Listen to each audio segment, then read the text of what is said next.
Let's find out how this app is shaking up the current tech and social scene with the author of the best-selling book, Technocreep, Tom Keenan. Tom, thanks for joining us. Hi, Michelle. Tom, this app has generated tremendous controversy. Has that resulted in a big adoption? Do we know how many people are using this already? No, they're not giving out numbers. I think somebody dropped 15,000 there. I don't know anyone who used it. A reporter in San Francisco said he looked around and he could only find 153 people listed on it. So, I don't think it's really getting a huge uptake. It's kind of gone from being a really hateful app that was, bullying and nasty to being irrelevant, because if only nice things are there, who wants to look at that?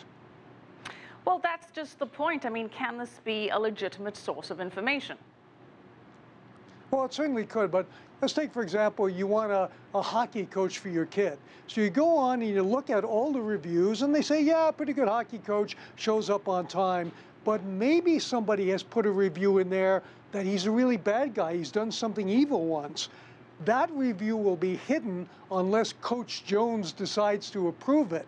Now, with this wacky thing called the truth license, you will be able to unlock that. So basically, you'll pay these people, the owners of the app, a monthly fee, and then you'll see everything.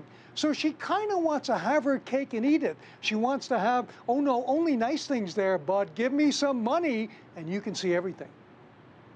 But let's talk about how credible this information is. We've got the three categories: professional, personal, and romantic relationships. Now, like the hockey coach, when you mentioned that somebody is being ranked on a professional level, providing a service like a hairdresser or an architect, well, that can be legitimate. But Tom, when we're ranking someone in a romantic category, I mean, surely the fact that you're rating someone means that it didn't work out, and that is already a biased position. Hell hath no fury, like a woman or a lover scorned.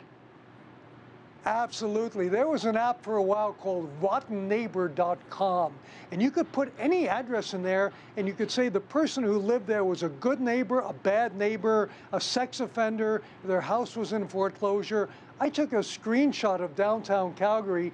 There were 9 rotten neighbors and only 1 good neighbor, which was the Calgary Stampede, our big summer fair. So you're absolutely right. People tend to talk about the nasty stuff. If you like somebody, you're not likely to bother posting.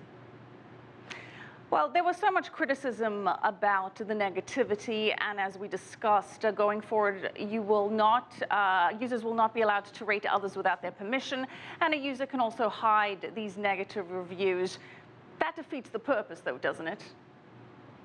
I think it does. I think this is an app that's going to fade pretty quickly. I can't imagine too many people. Maybe, there are some nuns or something who want to say nice things about each other. Most people only get fired up. I mean, there was a restaurant in California that got really mad at Yelp, the Bato Italian Bistro, because what happens is you get a good review on Yelp, like 5 stars, they start to ask you to buy advertising. So they started a contrarian campaign. They give a 25% coupon if you give a 1-star review and say it's the worst pizza you ever had. So, there's this whole idea that people don't want to be forced into a system. They want to interact in real life. They want to give you their opinion. Maybe they don't want to put it on an app like Peeple.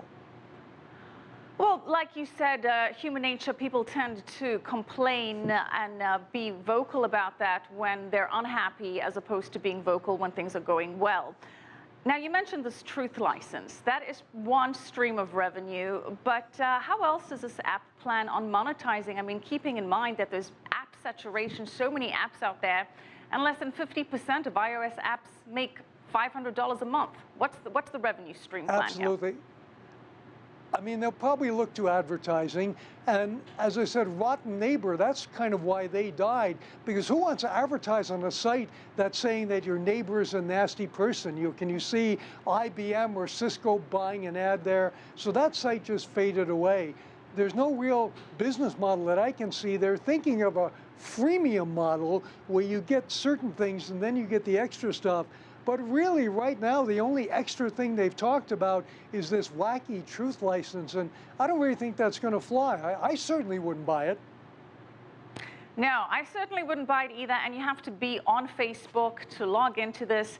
And I was just going to check it out before the show, and I decided, no, not even going to go that far. All right, we're going to have to leave it there. Thank you so much, Tom Keenan, author of the best-selling book, Technocreep.